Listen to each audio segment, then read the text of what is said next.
Bonjour Jean, ici on va corriger l'exercice 5 de ton pré-test. Alors regardons ce que nous dit cet exercice. Alors là ils te disent, j'ai le carbone solide plus H2O gaz qui me donne H2 gaz plus CO gaz. Delta H est égal à moins 112,8 kJ. Donner l'expression de la constante d'équilibre Kc est égale 2,5 fois 10 à la moins 6 à 20 degrés Celsius. Que ça veut dire la constante d'équilibre? Alors regarde, premièrement, on va expliquer que ça veut dire à quoi ça sert la constante d'équilibre Kc. Au fond, si je prends n'importe quel équilibre, par exemple, nous avons déjà parlé d'un équilibre avec les vases, nous avons vu déjà dans un exercice, on a dit que si on a deux vases communicants, comme ça, et puis qui communiquent par un tube ou un canal, ici, et si je remplis les vases avec de l'eau, bien l'équilibre va être atteint quand les deux niveaux, donc ça c'est le vase 1, le vase 2, quand les niveaux de l'eau dans les deux vases seraient pareils. Donc le niveau 1, ça va être niveau 2, donc N1, N2, et l'équilibre, ça va être N1 égale à N2. Donc ça, c'est la règle que doit vérifier ce système-là pour qu'il soit en équilibre. Et bien la même chose pour les équilibres chimiques. Chaque équilibre chimique, il y a une règle qu'il doit respecter, et cette règle, on l'appelle Kc pour les concentrations, ou bien Kp pour les pressions. Kc, ça c'est pour les concentrations, et Kp, c'est pour les pressions. Donc, ça dépend, qu'est-ce qu'ils veulent que tu cherches. Eh bien, il y a une règle que l'équilibre doit respecter. Et comment on va écrire cette règle-là? Donc ici, je vais effacer ça. Eh bien, c'est facile. Donc, tout simplement, le Kc, elle est égale. On met toujours les produits en haut qui divisent les réactifs. Les produits ici, c'est qui?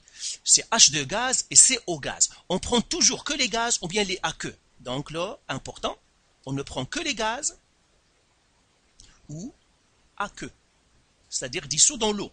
Donc ici, par exemple, ça va faire concentration de H2 qui est gaz, qui multiplie cette fois CO gaz, la concentration de CO gaz, qui divise la concentration de H2O gaz. Et là, le carbone qui est solide, on l'oublie parce que c'est un solide. Les solides et les liquides, on ne les prend jamais. Donc solide, s'il y a un solide ou bien un liquide, on les oublie dans la règle, hein, ils n'interviennent pas dans la règle, parce que leur concentration reste toujours pareille. Donc voilà, ça c'est la concentration, c'est-à-dire le Kc. Maintenant, deuxième question. Qu'arrive-t-il à la constante d'équilibre si la température augmente? Justifie à l'aide du principe de Le Chatelier. Ils nous disent on va augmenter la température, donc je fais T augmenter. Qu'est-ce qui va arriver à Kc? Est-ce que Kc va augmenter, ou va diminuer, ou va rester pareil? Eh bien, regarde. Donc, premièrement, on va écrire la réaction. Ici, j'ai le carbone solide, plus H2O gaz, qui me donne H2 gaz, plus CO gaz. Alors là, moi, je préfère toujours mettre la chaleur dans mon équation. Ici, il me donne delta H moins 112,8 kJ, ça veut dire la chaleur est dans les produits. Donc, je fais plus 112,8 kJ. Comme ça, ça va me faciliter l'analyse de mon équation. Et ils nous disent, qu'est-ce qui va arriver à la constante d'équilibre? Premièrement, je dis la température augmente, qu'est-ce qui va se passer à l'équilibre? Eh bien, on va appliquer le principe de Le Chatelier. Donc, je vais te donner ici, parce qu'ils disent justifier avec le principe de Le Chatelier. Donc, tu dois l'énoncer, tu dois écrire le principe de Le Chatelier dans ta réponse, parce qu'ils disent justifier par ça. Et qu'est-ce que le principe de Le Chatelier nous dit? On l'a déjà vu dans d'autres exercices. C'est un système en équilibre subit une modification, alors celui-ci se déplace en partie dans le sens qui tend à le ramener vers les conditions initiales.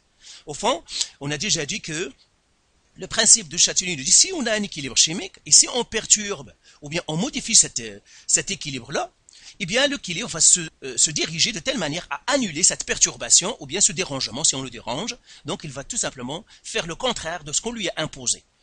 Eh bien maintenant, on a augmenté la température. Augmenter de la température, ça veut dire chauffer, ça veut dire donner de la chaleur. La chaleur, où est-ce qu'il est? Il est là. Donc c'est comme si on a augmenté la chaleur.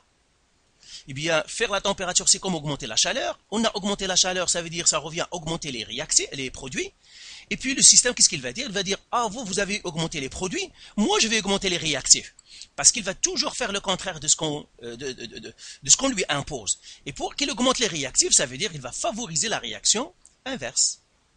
Parce que nous, on a augmenté les produits en augmentant la chaleur. Lui, il va faire le contraire. Il va augmenter les réactifs et par suite, il va favoriser la réaction inverse. Et en favorisant la réaction inverse, qu'est-ce qui va se passer?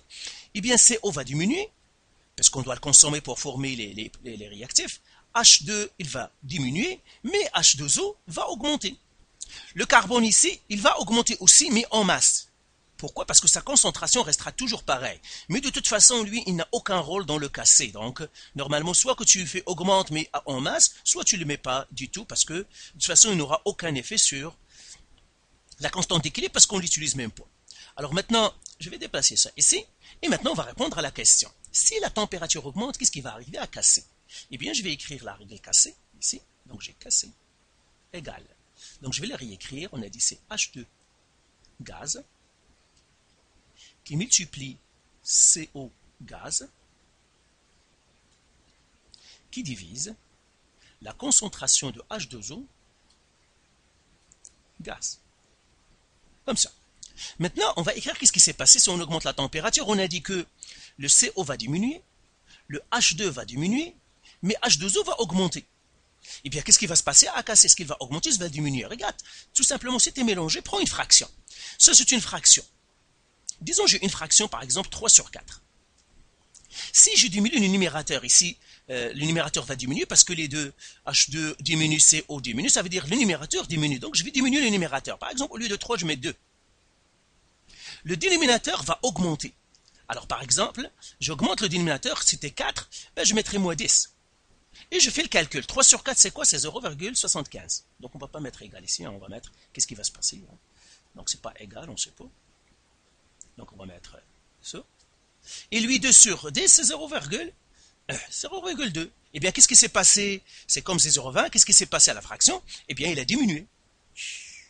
Donc, le 3 quarts, il est passé de 0,75, il est passé à 0,20. Eh bien, ça veut dire casser, qu'est-ce qui va lui arriver? Il va diminuer. Voilà. Et la réponse, je dis casser, diminue. Donc, voilà pour cet exercice. Donc, encore une fois, le cassé, c'est tout simplement la règle qu'un équilibre doit respecter. On a deux règles, on a le cassé et le capé. Et comment on écrit le cassé toujours, ou bien le capé? C'est une fraction. Le numérateur, c'est les produits. Et le dénominateur, c'est les réactifs. Et jamais on ne prend que les gaz ou les aqueux. Si dans mon réaction, il y a des solides ou bien des liquides, eh bien tout simplement, je ne les mets pas, je les oublie tout simplement. Donc voilà, si tu as des questions encore pour l'exercice ou des remarques, c'est-à-dire tu n'as qu'à me contacter, hein, ça me fera plaisir de te répondre. Allez, bye.